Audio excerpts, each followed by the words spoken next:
बचपन में जिन माँ बाप ने उंगली पकड़कर चलना सिखाया, वही माँ बाप बुढ़ापे में औलाद की छाया के लिए तरस जाए, तो समझ लीजिए ये सिर्फ समय नहीं बदला है, इंसान की सोच बदल गई है।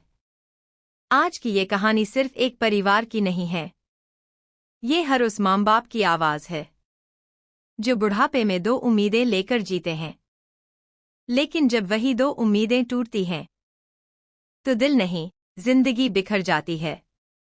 आइए सुनते हैं गिरधारी लाल और श्यामा देवी की वो सच्ची, सरल और संवेदनशील कहानी जो हर औलाद को आईना दिखाएगी और हर माता पिता को आत्मसम्मान की नई राह बताएगी। सूरज की पहली किरण जैसे ही खेतों पर पड़ती, पंछियों की चहचहाहट और हल्के कोहरे में लिपटी हुई हरियाली के बीच से एक बूढ़ा आदमी अपने हल को लेकर खेतों की ओर निकल पड़ता। उसके चेहरे की झुर्रियां उसकी मेहनत और जिंदगी के अनुभव की गवाही देती थीं। उसका नाम था गिरधारी लाल। गिरधारी लाल एक साधारण किसान था जो उत्तर प्रदेश के एक छोटे से गांव बिजोरीपुर में अपनी पत्नी श्यामा देवी के साथ रहता था। उनके दो बेटे थे, रामू और श्यामू। गिरधारी और श्यामा की जिंदगी मेहनत, सादगी और त्याग से भरी थी। उन्होंने एक एक पैसा जोड़कर अपने बेटों को पढ़ाया, उन्हें शहर भेजा और खुद हर त्योहार, हर जरूरत को टालते चले गए, सिर्फ इस उम्मीद में कि उनके बच्चे एक दिन उन्हें बुढ़ापे में सहारा देंगे। गांव की सुबह गिरधारी की आवाज से जागती थी। वो सूरज उगने से पहले उठता, तुलसी को जल देता और फिर खेतों की ओर निकल जाता। श्यामा देवी घर संभालती, गाय को चारा देती, आंगन बुहारती और कभी-कभी गांव की महिलाओं के साथ बैठकर बुनाई करती। गिरधारी को खेत से मोहब्बत थी। वह कहता था, खेती सिर्फ रोजी नहीं, ये मेरी आत्मा है। उसका छोटा सा खेत, जो उसके पिता ने उसे दिया था, अब उसकी मेहनत से हरा भरा था। उसने अपनी पत्नी के साथ मिलकर खेत, घर और अपने बेटों का जीवन संजोया था। गिरधारी के घर की दीवारें आज भी रामू और श्यामू की बचपन की तोतली आवाजों को याद करती थीं। रामू पढ़ाई में तेज था और श्यामू खेलों में रुचि रखता था। गिरधारी ने दोनों की रुचियों को कभी नहीं दबाया। वह खुद अनपढ़ था, लेकिन उसने कभी अपने बच्चों को किताबों की कमी नहीं होने दी। कभी खेत गिरवी रखे, तो कभी बकरियां बेचीं, लेकिन बच्चों की पढ़ाई रुकी नहीं। श्यामा अक्सर कहती, बुढ़ापा तो अकेला ही होता है गिरधारी, लेकिन अगर बच्चे साए की तरह साथ रहें, तो जीने का मन बना रहता है। गिरधारी मुस्कुराकर कहता, हमने बच्चों में जो संस्कार बोए हैं, वो पेड़ बनकर हमें छांव जरूर देंगे। समय बीतता गया। रामू ने बीए पास किया और शहर जाकर एक निजी कंपनी में नौकरी पाली। श्यामू ने ITI कर ली और वह भी दिल्ली जाकर काम करने लगा। माँ बाप की आंखों में अब उम्मीदों की रोशनी थी। उन्हें लगता था अब उनका संघर्ष समाप्त हुआ। गिरधारी ने गर्व से लोगों से कहा, हमारे रामू बाबू अब ऑफिस में बैठते हैं और श्यामू मशीनें सुधारता है। हमारा नाम रोशन किया है हमारे बेटों ने। श्यामा देवी तो बेटों की तस्वीरों को रोज पूजा की थाली में रखकर आरती उतारती थी। वह गांव की औरतों से कहती, अब हमारे बुढ़ापे की चिंता नहीं है। दोनों बेटा कमा रहे हैं। बस थोड़े दिन और, फिर वो हमें शहर ले जाएंगे। बेटों के जाने के बाद घर में एक अजीब सन्नाटा पसर गया था। आंगन में बच्चों की दौड़ भाग, रात में उनकी कहानियां सुनाने की जिद, त्योहारों की चहल पहल, सब जैसे किसी पुराने ख्वाब की तरह रह गई थी। गिरधारी और श्यामा अब एक दूसरे से ही बातें करते, सुबह तुलसी को जल देते समय या रात में चौखट पर बैठकर तारों की ओर देखते हुए। श्यामा अक्सर पूछती, कब आएंगे रामू और श्यामू? गिरधारी जवाब देता, जब छुट्टी मिलेगी तो जरूर आएंगे। अब बड़े हो गए हैं, जिम्मेदारियां भी हैं। लेकिन धीरे धीरे बेटों की फोन कॉल भी कम हो गईं। त्योहारों पर भी कभी वीडियो कॉल से ही बधाइयां दे दी जातीं। एक दिन श्यामा ने गिरधारी से कहा, सुनो, क्यों न आंगन में एक पक्की चौकी बनवा दें? बच्चे आएंगे तो वहीं बैठेंगे, उनके लिए खटिया भी बिछा देंगे। गिरधारी ने कहा, और हाँ, पिछवाड़े की दीवार भी ऊंची करवा लेते हैं। बहुएं आएंगी तो पर्दा रहेगा। उन्होंने अपनी सारी बचत निकाली, घर की मरम्मत करवाई, नई रसोई बनवाई, एक छोटा सा फ्रिज भी लिया कि अब बहुएं आएंगी, बच्चे साथ रहेंगे। लेकिन एक दिन रामू का फोन आया। पिताजी, हम तो वहीं सेट हैं। आप दोनों गांव में ही रहिए, गांव की हवा आपके लिए अच्छी है। श्यामा ने धीरे से पूछा, तो हम कभी तुम्हारे पास नहीं आ सकते? रामू बोला, अरे अम्मा, जब जब छुट्टी मिलेगी हम आ जाया करेंगे। गिरधारी खामोश हो गया। उसे पहली बार एहसास हुआ कि जो सपना उसने देखा था, औलाद की छाव में बुढ़ापा काटने का, वो शायद सपना ही था। गिरधारी ने उस रात बहुत देर तक नींद नहीं ली। वह चुपचाप आंगन में बैठा रहा और तारों को देखता रहा। श्यामा उसके पास आई और उसका हाथ पकड़ लिया। क्या सोच रहे हो गिरधारी? सोच रहा हूं कि क्या सचमुच बुढ़ापे की पहली उम्मीद, बच्चों की देखभाल, अब सिर्फ किताबों में ही मिलती है? श्यामा ने कुछ नहीं कहा। उनके चेहरे पर आहिस्ता से बहते आंसू शायद उस सवाल का जवाब थे। समय अपनी रफ्तार से दौड़ रहा था। रामू और श्यामू अब पूरी तरह शहर की जिंदगी में रच बस गए थे। गिरधारी लाल और श्यामा देवी के लिए वो बस फोन की घंटियों और साल में एक दो वीडियो कॉल में सीमित हो गए थे। गांव की गलियों में लोग अब भी पूछते, कब आ रहे हैं आपके बेटे? बहुत दिन हो गए दर्शन नहीं दिए। गिरधारी बस मुस्कुरा देता, अब नौकरी वाले हैं, कहाँ मिलती है छुट्टी? लेकिन उसका दिल जानता था कि अब बच्चों के पास वक्त नहीं, और शायद इच्छा भी नहीं बची थी। एक दिन रामू का फोन आया। पिताजी, मेरी शादी तय हो गई है। अगले महीने शादी है। ऑफिस वालों ने जल्दबाजी में सब तय किया, आप आ जाना। श्यामा देवी की आंखें खुशी से भर आईं। अरे वाह, बहू घर आएगी अब, हमारी परछाई। गिरधारी ने भी गांव के पंडित, पड़ोसी और रिश्तेदारों को खबर दी। रामू की शादी शहर में हो रही है। हम दोनों भी जा रहे हैं। अब हमारे बुढ़ापे की नई शुरुआत होगी। उन्होंने अपने पुराने कपड़े धोए, एक जोड़ी नए कपड़े खरीदे और पहली बार ट्रेन में बैठकर शहर की ओर रवाना हुए। रास्ते भर श्यामा बहू के बारे में बातें करती रही। कैसी होगी बहू? हमारी भाषा समझेगी? रोटियां बेलना जानती होगी ना? गिरधारी हंसकर बोला, अब शहर की लड़कियां रोटियां नहीं, पिज्जा बेलना जानती हैं। शहर पहुंचने पर उन्हें लगा जैसे वे किसी अनजानी दुनिया में आ गए हैं। फ्लैट की दीवारें ठंडी थी और रिश्तों की गर्मी कहीं गायब थी। शादी की चकाचौंध थी, महंगे कपड़े, रोशनी, मेहमान, लेकिन उसमें गिरधारी और श्यामा कहीं खोसे गए थे। कोई उन्हें पूछता नहीं, कोई उन्हें बैठाता नहीं। खाना खाकर खुद ही कोने में बैठ जाते। श्यामा ने धीरे से पूछा, गिरधारी, ये लोग हमें ऐसे क्यों देख रहे हैं जैसे हम कोई बोझ हों? गिरधारी बोला, हम उनके लिए अब रीति रिवाज हैं, जरूरत नहीं। शादी के बाद बहू प्रियंका पहली बार गांव आई। चेहरे पर नकली मुस्कान, हाथ में मोबाइल और आंखों में घमंड का झलकता अहंकार। श्यामा ने उसके लिए खीर बनाई, लेकिन बहू ने बस एक चम्मच लेकर छोड़ दी। मम्मी जी, मैं डाइट पर हूं। ये सब भारी लगता है। गिरधारी ने सोचा, इस लड़की को इस मिट्टी की गंध पसंद नहीं आएगी। बहू ने आते ही साफ कहा, हमें गांव में नहीं रहना, वापस शहर चलिए।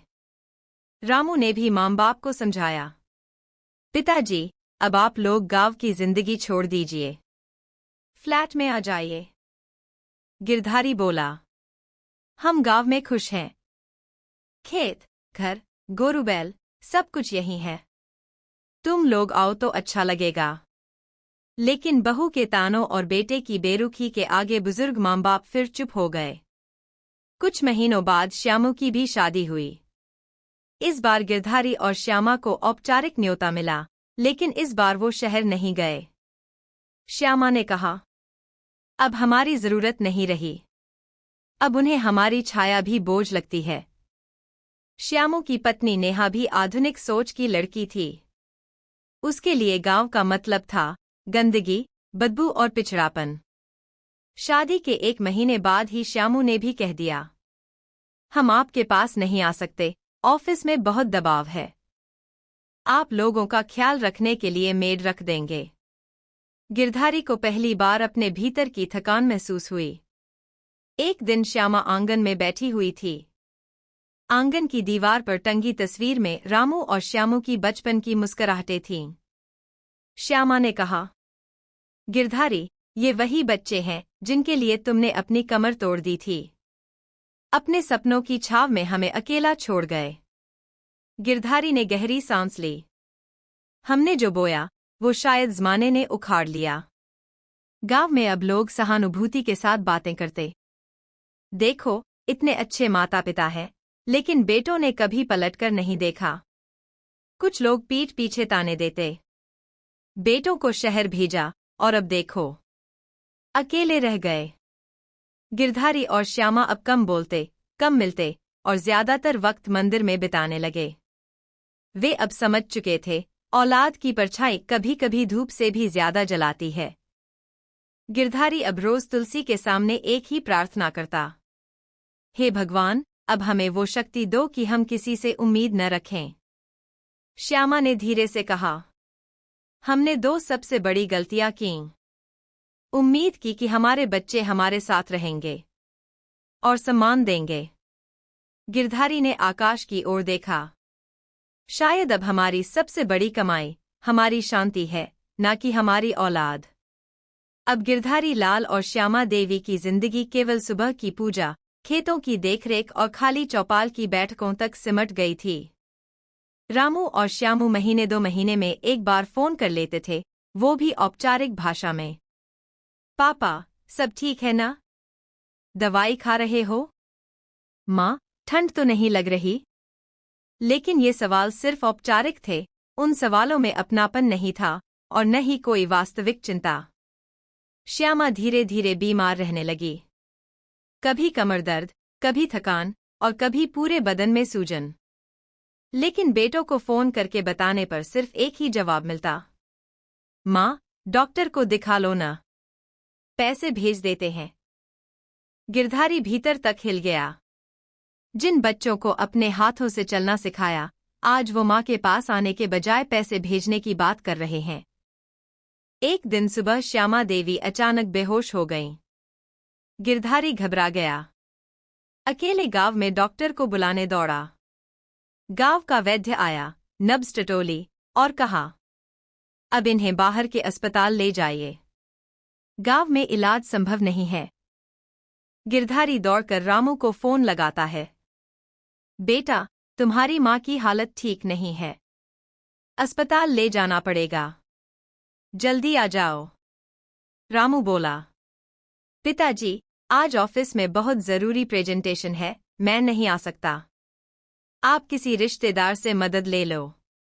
श्यामा की आंखें खुली और उसने धीमी आवाज में कहा, मत बुलाओ अब किसी को, मुझे अब किसी से कोई उम्मीद नहीं। गिरधारी की आंखों में आंसू थे।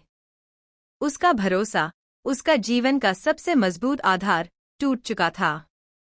गिरधारी ने अपने पड़ोसी बद्री काका से साइकिल उधार ली और किसी तरह श्यामा को पीछे बिठाकर 8 किलोमीटर दूर के कस्बे के अस्पताल तक ले गया। वहां डॉक्टर ने बताया, बीपी बहुत लो है, कमजोरी है, मानसिक तनाव भी कारण है। डॉक्टर की ये बात गिरधारी के दिल में तीर बनकर चुभी। मानसिक तनाव? श्यामा मुस्कराई और बोली, जब बेटा पास न हो, बहू पूछे नहीं और पति अकेला लड़ता रहे, तो शरीर भी हार मान ही जाता है। गांव वालों को पता चला कि श्यामा अस्पताल में भर्ती है। किसी ने पूछा, रामू श्यामू नहीं आए क्या? गिरधारी ने सिर झुकाकर कहा, उनकी नौकरी बड़ी है, माँ की जान से भी बड़ी। लोग चुप हो गए, लेकिन उनकी आंखों में दया और व्यंग्य दोनों थे। गिरधारी जानता था, एक बार जब औलाद की परवाह कम हो जाए, तब दुनिया भी इज्जत करना छोड़ देती है। 4 दिन बाद रामू आया। हाथ में गुलदस्ता, चेहरे पर शहर की थकावट और आंखों में झूठा अपनापन। श्यामा ने उसकी ओर देखा, लेकिन उसकी आंखों में कोई गिला नहीं था, सिर्फ खालीपन था। रामू ने कहा, माँ, अब आपको मेरे साथ चलना होगा। दिल्ली में अच्छा इलाज है। श्यामा ने मुस्कराकर कहा, अब इलाज नहीं बेटा, बस थोड़ा सुकून चाहिए, जो इस गांव के आंगन में ही मिलता है। गिरधारी ने धीरे से रामू का कंधा पकड़ा। अब हम तुम्हारे मेहमान हैं, और मेहमान कभी लंबे समय तक नहीं रहते। रामू कुछ नहीं बोला। उसे एहसास हुआ कि उसने अपने माँ बाप के दिल को उस जगह से तोड़ दिया था जहां से रिश्ता ही खत्म हो जाता है, भरोसे की जगह से। उस रात गिरधारी देर तक बैठा रहा। फिर श्यामा के सामने जाकर बोला, अब हम बच्चों के भरोसे नहीं रहेंगे, अब हम अपने ही भरोसे जिएंगे। श्यामा ने हाथ जोड़े और भगवान की मूर्ति के सामने कहा, हे प्रभु, जो शक्ति हमारे बेटों में नहीं थी, वो शक्ति अब हमें दो। हम खुद की देखभाल करेंगे, खुद की सेवा करेंगे। गिरधारी ने खेतों में फिर से काम शुरू कर दिया। उसने गाय पाल ली, हल्की बागवानी शुरू की और गांव के स्कूल में बच्चों को कहानियां सुनाने लगा। अब गिरधारी और श्यामा को किसी का इंतजार नहीं रहता। वे कहते हैं, बेटों से मोह नहीं टूटा है, पर उम्मीद का रिश्ता खत्म हो गया है। उनके आंगन की तुलसी हरी थी, घर में रोटियों की महक थी और दिलों में संतोष। क्योंकि जब औलाद ध्यान न रखे, तब आत्मनिर्भरता ही बुढ़ापे का सबसे बड़ा सहारा बनती है। गिरधारी लाल और श्यामा देवी अब रोज सुबह सूरज को प्रणाम करते, तुलसी में जल देते और फिर अपनी बागवानी और छोटे छोटे कामों में लग जाते। बाहरी जीवन शांत था, पर भीतर की हलचल अभी भी थमी नहीं थी। उन्होंने औलाद से देखभाल की उम्मीद छोड़ दी थी, लेकिन दिल के किसी कोने में यह विश्वास अब भी था। चाहे बच्चे पास न रहें, लेकिन सम्मान तो देंगे, हमें शर्मिंदगी का कारण तो नहीं बनाएंगे। ये उम्मीद टूटने वाली थी, और बहुत बुरी तरह। गांव में एक बड़ा सामाजिक कार्यक्रम रखा गया, स्वतंत्रता दिवस पर एक विशेष समारोह, जिसमें गांव के सभी पुराने लोगों को सम्मानित किया जाना था। गिरधारी को भी बुलाया गया, क्योंकि उन्होंने वर्षों तक गांव के स्कूल की जमीन दान की थी। रामू और श्यामू दोनों को निमंत्रण भेजा गया। आपके पिताजी का सम्मान समारोह है, गांव आइएगा। इस बार दोनों बेटे आए, लेकिन बेमन से। बहुएं साथ नहीं आईं। रामू के साथ था उसका दोस्त विशाल और श्यामू के साथ उसका ऑफिस का सहयोगी अमित। मंच पर गिरधारी का नाम लिया गया। श्री गिरधारी लाल जी, जिन्होंने शिक्षा के क्षेत्र में गांव को ऊंचाई दी। गिरधारी जब मंच पर चढ़े तो रामू और श्यामू दोनों मोबाइल में व्यस्त थे। उनके साथ आए दोस्त आपस में फुसफुसा रहे थे। यही है उनके पापा? बड़े देहाती लगते हैं। कपड़े देखो इनका, जैसे गांव के साधारण मजदूर हों। रामू हंसकर बोला, अरे यार, ये तो बस किसान ही हैं। हमारे जैसे मॉडर्न तो कभी बन नहीं सकते। गिरधारी ये सब सुन रहे थे। उन्होंने कुछ नहीं कहा, पर उनकी आंखों में कुछ टूट गया। सम्मान के मंच पर खड़े गिरधारी को जिस दिन सबसे ज्यादा गर्व होना चाहिए था, उसी दिन उनके बच्चों ने उनका सबसे बड़ा अपमान कर दिया, दूसरों के सामने उन्हें शर्म का कारण बना दिया। कार्यक्रम के बाद जब घर लौटे, तो श्यामा ने पूछा, गिरधारी, कैसा लगा मंच पर जाना? सबने तालियां बजाई ना? गिरधारी ने जवाब नहीं दिया। थोड़ी देर बाद बोला, तालियां सबने बजाईं, लेकिन मेरे बच्चों ने नहीं। उनके लिए मैं सिर्फ एक शर्मनाक पहचान बन गया हूं। श्यामा ने धीरे से आंखें मूंद लीं। उस रात गिरधारी ने बेटेभू के लिए हाथ से बाजरे की रोटियां घी में भिगोकर बनाई थीं। श्यामा ने गांव की ताजगी से भरपूर साग और खीर भी बनाई। रामू ने प्लेट देखकर मुंह बनाया। ये क्या पापा? इतना ऑयली खाना? हेल्दी कुछ नहीं है? श्यामा ने धीरे से कहा, बेटा, यही तो हमारी पहचान है, मिट्टी की महक वाला खाना। श्यामू की ओर से जवाब आया, हम पहचान बदल चुके हैं माँ। अब हम raw milk, green smoothie, fibre diet वाले लोग हैं। ये सब खाना हमारी सेहत बिगाड़ देता है। गिरधारी ने उस रोटी को देखा जिसे उसने प्रेम से बनाया था और मन ही मन कहा, इस रोटी में नमक था पर सम्मान नहीं। अगले दिन रामू और श्यामू गांव के चौक पर अपने दोस्तों के साथ खड़े थे। गांव के बुजुर्ग भोला चाचा ने हंसते हुए कहा, अरे बेटा रामू, तुम्हारे पिताजी तो अब भी अकेले खेत जोतते हैं, गजब मेहनती हैं। रामू बोला, अरे चाचा, उन्हें रोकने की कोशिश करते हैं, पर उनकी तो पुरानी आदत है, कुछ सुनते ही नहीं। जिद्दी है। भोला चाचा हंस पड़े, लेकिन गिरधारी जो पास की दुकान से चाय लेने आए थे, ये बात सुन चुके थे। उन्हें पहली बार ऐसा लगा जैसे वो अब खुद के ही बेटे की नज़र में जिद्दी बोझ बन चुके हैं। एक शाम गांव में बिजली नहीं थी। बहुएं इस बार मजबूरी में गांव आई थीं। मोबाइल चार्ज नहीं हो पाया और मच्छर काटने लगे। प्रियंका चिल्लाई, ये कैसा गांव है? एक पंखा भी नहीं चल रहा। मेरा सिर दर्द कर रहा है। नेहा ने कहा, हम कब तक यहाँ रहेंगे? होटल में रहते तो ज्यादा आराम से रहते। गिरधारी चुप था। अगले दिन बहुएं घर से बाहर खड़ी होकर आपस में बात कर रही थीं। इन बूढ़ों की वजह से हम पर बोझ बढ़ता जा रहा है। और तभी श्यामा देवी ने वह बात सुन ली। वो चुपचाप अंदर गई, मंदिर के सामने बैठ गई और गिरधारी से बस इतना कहा, अब मैं भी भगवान से यही प्रार्थना करूंगी कि हमें जल्दी से मुक्त कर दे।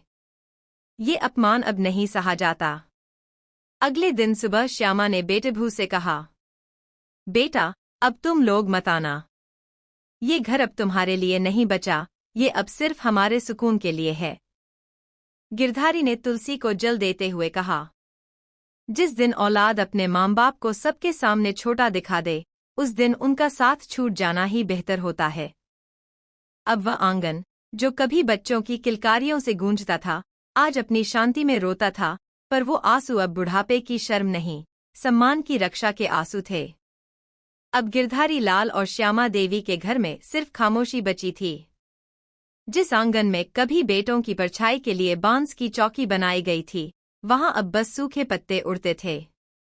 दीवारों पर लगे फोटो अब पुराने हो चले थे और हर तस्वीर जैसे एक कहानी सुना रही थी। कभी यहाँ हंसी भी थी। गिरधारी अब भी रोज सुबह खेतों में जाता, मगर अब उसकी चाल में थकावट और आंखों में बुझा हुआ प्रकाश था।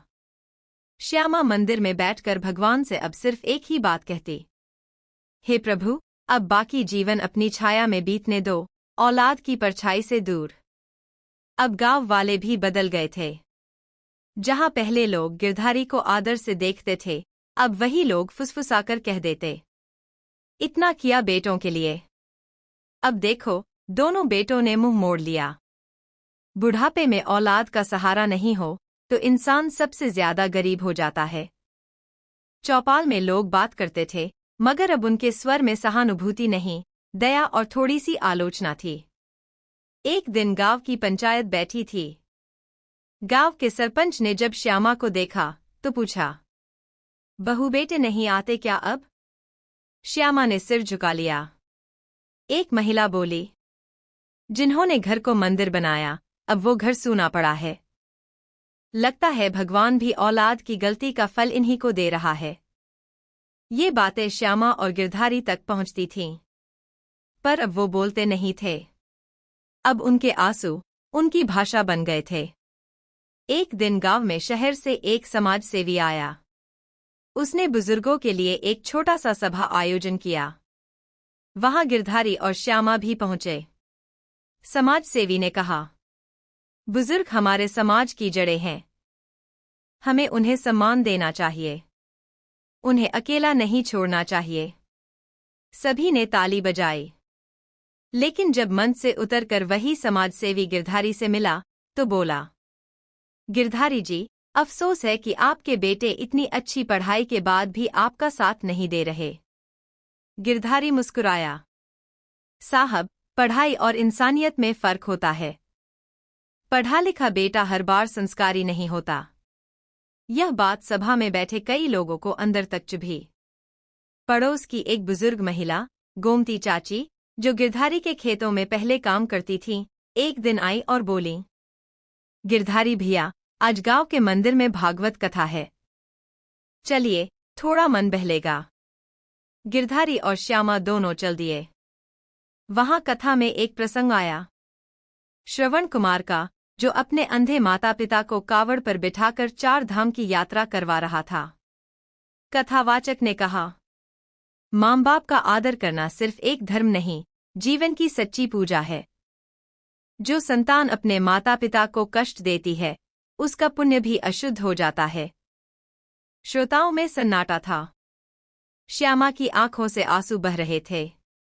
गिरधारी की मुट्ठियां बंध चुकी थीं। वो अब खुद को टूटा हुआ नहीं, बल्कि जागा हुआ महसूस कर रहा था। कुछ लोग अब भी गिरधारी के पास बैठते थे, जैसे बद्री काका, गोमती चाची और रतन बाबा। वे कहा करते, गिरधारी, अब तुम दूसरों के बेटे बेटियों को राह दिखाओ। अपने बच्चों से क्या शिकवा करना। गिरधारी अब धीरे धीरे गांव के स्कूल में बच्चों को बैठाकर पुराने नैतिक किस्से सुनाने लगा। उसने कहानी में यह बात जोड़ी, जो संतान अपने माता पिता को अपमानित करे, वह कभी जीवन में असली सुख नहीं पा सकती। और जो बुजुर्ग अपने आप को बेबस समझकर चुप रह जाते हैं, वो गलत करते हैं, उन्हें खुद को फिर से संवारना होता है। बच्चे ताली बजाते, गांव के शिक्षक उनकी बातें नोट करते, और धीरे धीरे गांव के बुजुर्गों में हिम्मत जगने लगी। रामू अब एक बड़ी कंपनी में मैनेजर था। वह अक्सर सेमिनार में बोलता, मेरे संस्कार गांव से आए हैं। मैं परिवार की अहमियत जानता हूं। लेकिन गांव के लोग हंसते। संस्कार? जो माँ बाप को एक बार भी गांव नहीं लाता, वो क्या संस्कार की बात करेगा। एक दिन किसी न्यूज चैनल ने रामू का इंटरव्यू लिया और उसमें उसके कुशल पारिवारिक जीवन की तारीफ की। गांव में किसी ने ये वीडियो श्यामा को दिखाया। श्यामा हंसी। बेटा तो वो तब होता जो हमारी आवाज सुनकर दौड़ आता। ये तो अब तस्वीरों में मुस्कराने वाले लोग हैं। गिरधारी ने एक दिन रामू और श्यामू को एक चिट्ठी लिखी। बेटा, अब हम तुम्हारी याद नहीं करते।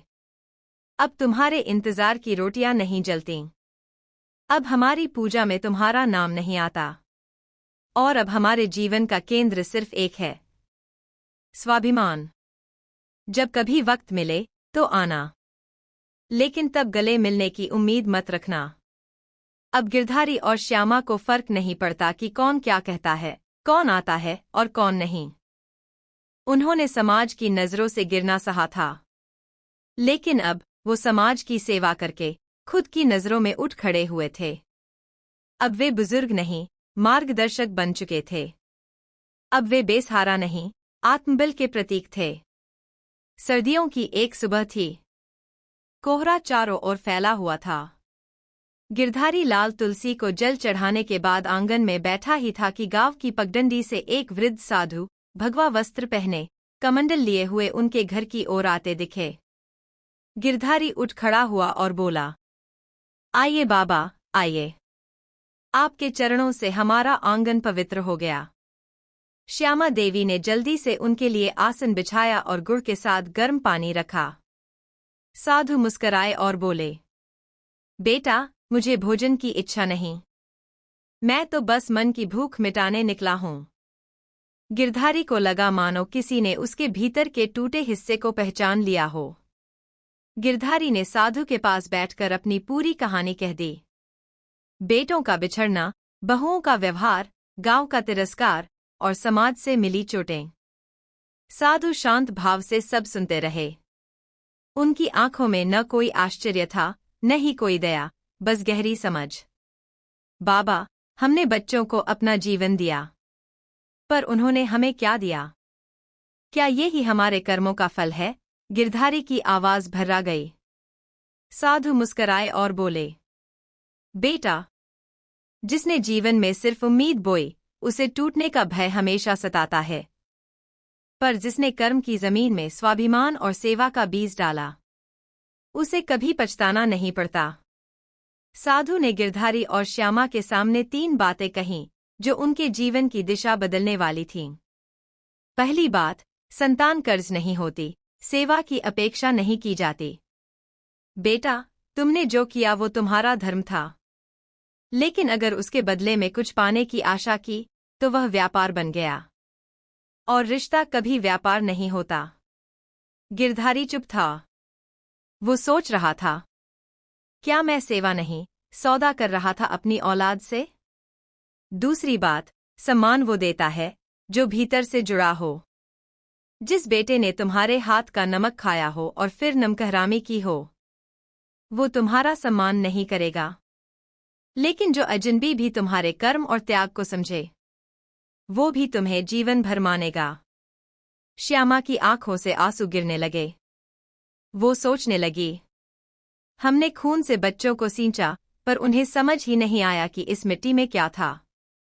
तीसरी बात, बुढ़ापा परीक्षा नहीं, अनुभव का उत्सव है।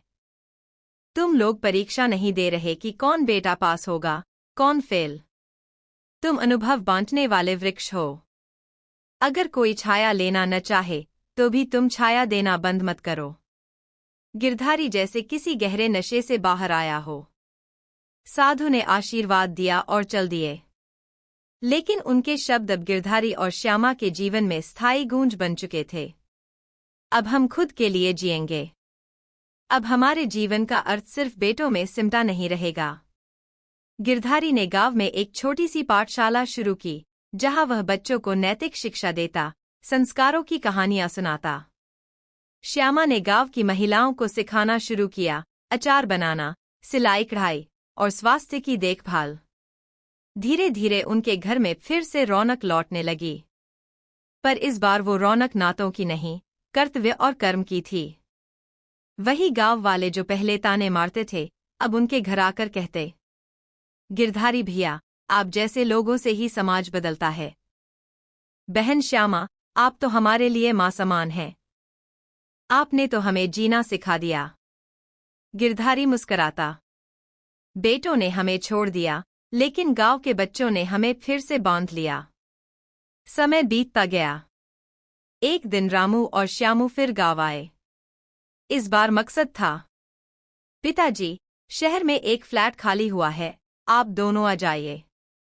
बहू ने भी अब मन बना लिया है। गिरधारी ने देखा, सामने खड़े हैं वो लोग जिनसे उन्होंने कभी हर सांस में उम्मीद रखी थी। लेकिन अब वो मुस्कराकर बोले, बेटा, अब हम कहीं नहीं जाएंगे।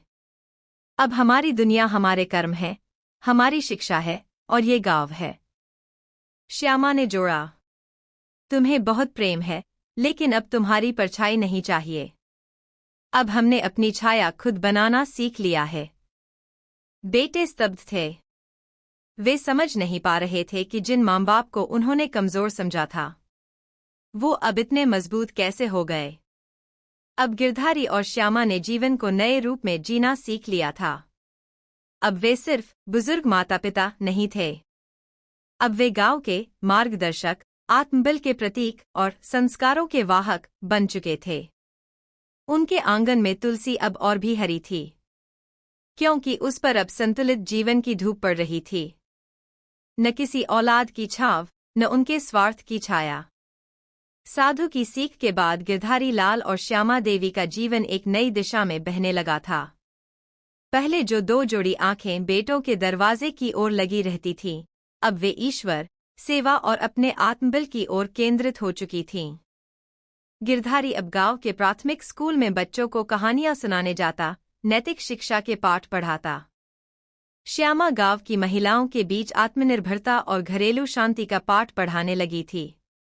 अब दोनों की दिनचर्या सेवा और सृजन की थी, उम्मीद की नहीं। आत्मसम्मान की।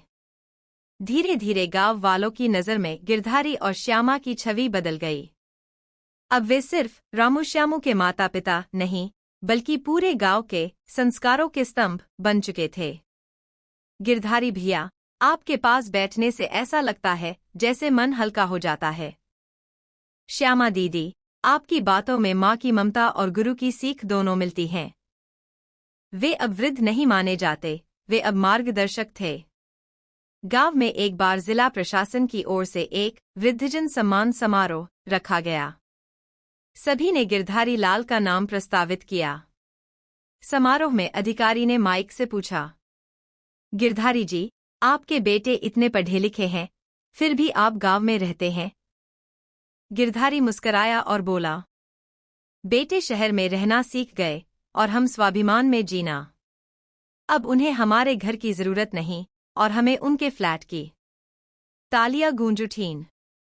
यह पहली बार था जब गिरधारी ने मंच पर खड़े होकर खुद को बिना औलाद के सहारे के इतना मजबूत बताया था।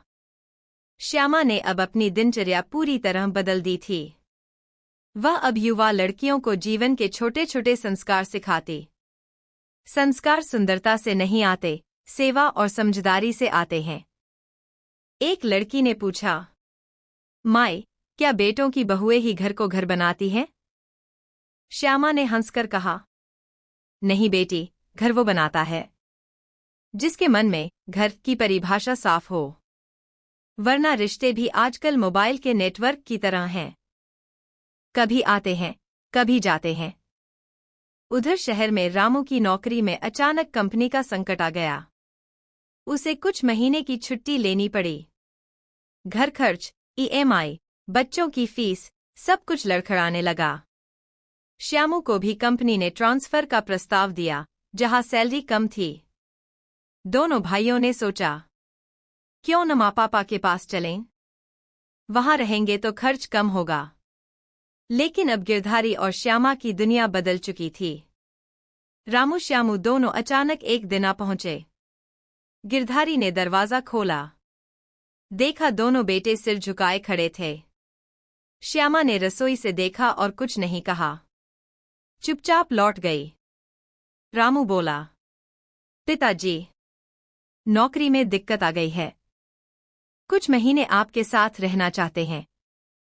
श्यामू ने जोड़ा, हमें माफ कर दीजिए, अब हम आपके साथ वक्त बिताना चाहते हैं। गिरधारी चुपचाप एक कुर्सी पर बैठ गए। उन्होंने न गुस्सा दिखाया, न खुशी। बेटा, घर में जगह है, लेकिन उस पुराने पिता की कोई जगह नहीं बची जो तुम्हारे लिए भीगता रहा। यहां सिर्फ वे रह सकते हैं जो इस घर को बोझ नहीं मानते। रामू और श्यामू एक दूसरे की तरफ देखने लगे। पिताजी, हम सच में बदल गए हैं। गिरधारी बोले, बदलना ठीक है बेटा, लेकिन किसी को तोड़कर बदलना कभी ठीक नहीं होता। गांव की पंचायत ने निर्णय लिया, अब से गिरधारी और श्यामा की देखरेख की जिम्मेदारी गांव की युवा समिति उठाएगी। हर सप्ताह युवा उनके साथ समय बिताएंगे, जरूरत का सामान देंगे और उनसे जीवन के पाठ सीखेंगे। गांव ने सम्मान देना शुरू कर दिया, बिना किसी रक्त संबंध के। एक दिन मंदिर के बाहर गिरधारी बच्चों को श्रवण कुमार की कहानी सुना रहे थे। एक बच्चा बोला, दादाजी, आज के जमाने में ऐसा बेटा नहीं होता। गिरधारी मुस्कराए, तो बेटा बनो मत, इंसान बनो।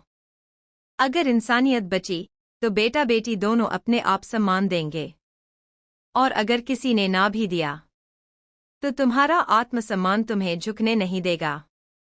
अब गिरधारी और श्यामा को किसी के आने या ना आने से कोई फर्क नहीं पड़ता।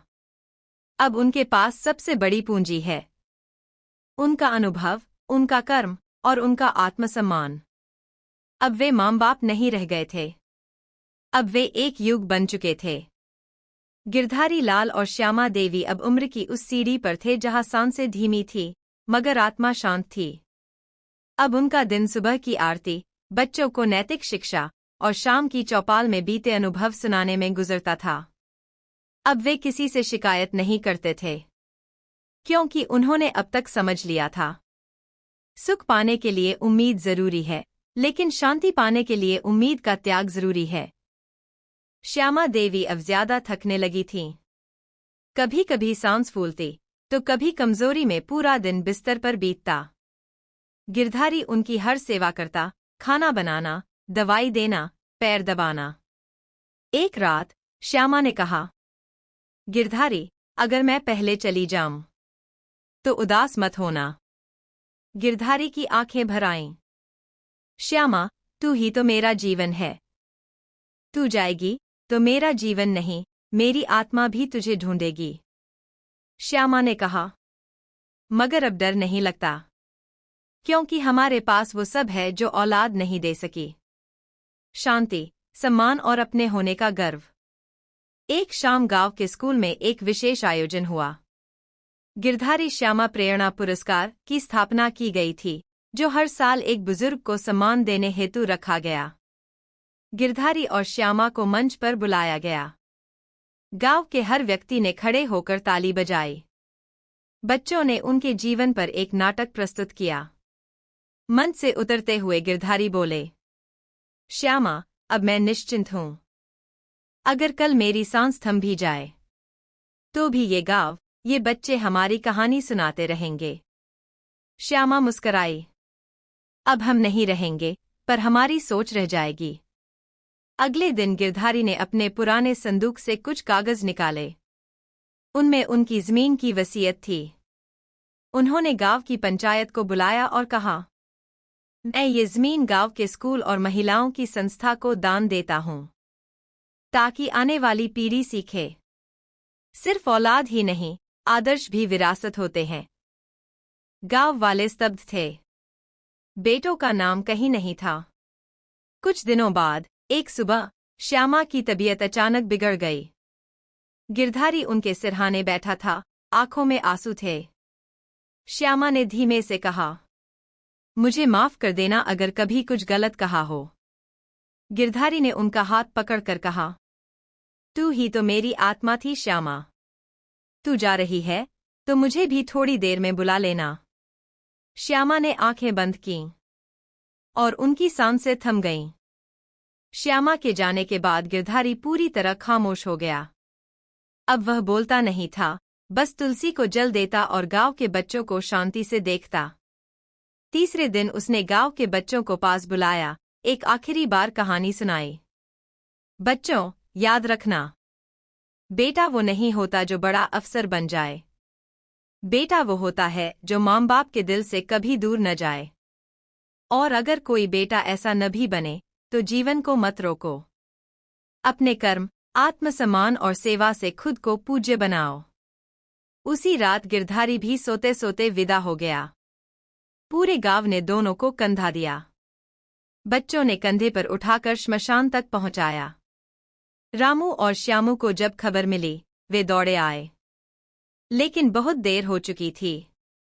उन्होंने जो जलाया, वो चिता नहीं, एक ऐसा रिश्ता था जिसे उन्होंने जीते जी नहीं समझा। गांव में आज भी हर साल गिरधारी श्यामा स्मृति दिवस मनाया जाता है, जहां बच्चे, बुजुर्ग और युवा सभी एक साथ बैठते हैं और कहते हैं, हमारी विरासत हमारे माँ बाप नहीं रहे, लेकिन उनके आदर्शों की ज्योति हर दिल में जलती है। बुढ़ापे में औलाद से दो उम्मीदें न रखें, कि वे हमारी देखभाल जरूर करेंगे, कि वे हमें सबके सामने सम्मान देंगे। क्योंकि जब ये दोनों टूटती हैं, तो दिल नहीं, आत्मा तक रो पड़ती है। लेकिन अगर आत्मसम्मान, सेवा और संतोष साथ हों, तब न कोई संतान की कमी खलती है, न जीवन अधूरा लगता है। जब जिंदगी की सांझ ढलती है और सूरज अपनी अंतिम किरणें बिखेरता है, तब इंसान को किसी आलीशान बंगले की जरूरत नहीं होती, न ही विदेशी कपड़ों या महंगी गाड़ियों की। उसे बस चाहिए एक प्यार भरा हाथ, एक सम्मान भरी नजर और दो मीठे शब्द। आपने हमारे लिए बहुत कुछ किया, लेकिन जब वही शब्द औलाद की जुबान से न निकलें, जब वही हाथ दूर हो जाए और जब वही आंखें माता पिता से नजरें चुराए, तब बुजुर्गों का दिल नहीं, उनकी आत्मा टूटती है। गिरधारी लाल और श्यामा देवी की कहानी कोई कल्पना नहीं, ये हजारों लाखों माँ बाप की सच्चाई है। इस कहानी ने हमें सिखाया कि बुढ़ापा बोझ नहीं, अनुभव की थाती है। औलाद से प्यार करना गलत नहीं है, लेकिन उनसे जीवन की आखिरी उम्मीद बांध लेना कई बार आत्मसम्मान को मार डालता है। अगर आपके माता पिता जिंदा हैं, तो उन्हें गले लगाइए। अगर वे आपसे दूर हैं, तो उन्हें याद करिए। और अगर वे इस दुनिया में नहीं हैं, तो उनके बताए मूल्यों पर चलिए, क्योंकि सच यही है। संसार के हर कोने में मिल सकते हैं लोग, पर माँ बाप दोबारा नहीं मिलते। अगर ये कहानी आपके दिल को छू गई हो, अगर गिरधारी और श्यामा की पीड़ा ने आपको रुला दिया हो, तो मेरी आपसे एक विनती है, इस वीडियो को लाइक जरूर करें। कमेंट में लिखें, मैं माँ बाप की इज्जत करता हूँ। और इस वीडियो को अपने हर दोस्त, रिश्तेदार और बेटे बेटी तक शेयर जरूर करें। हो सकता है किसी के दिल का पर्दा आज खुल जाए। और हाँ, अगर आप ऐसी ही सच्ची, प्रेरणात्मक और जीवन को छू जाने वाली कहानियाँ हर हफ्ते सुनना चाहते हैं, तो हमारे इस चैनल को अभी सब्सक्राइब कर लीजिए। घंटी भी दबाइए ताकि अगली कहानी सीधा आपके दिल तक पहुंचे। आखिरी शब्द, औलाद अगर साथ दे तो बुजुर्ग जीवन गुलजार हो जाता है, और अगर ना दे तो आत्मसम्मान को ही अपना आसमान बना लीजिए। क्योंकि सम्मान मांगा नहीं जाता, जीकर कमाया जाता है। और बुजुर्ग कमजोर नहीं होते, बस चुप हो जाते हैं। आपसे फिर मुलाकात होगी एक नई, सच्ची और दिल छू जाने वाली कहानी में। तब तक के लिए अपने माता पिता को रोज प्यार से देखिए और खुद से वादा करिए, उन्हें कभी अकेला महसूस नहीं होने देंगे। याद रहे, इस कहानी को सिर्फ सुनना नहीं है, इसे जीना है, अपनाना है और आगे बढ़ाना है। धन्यवाद।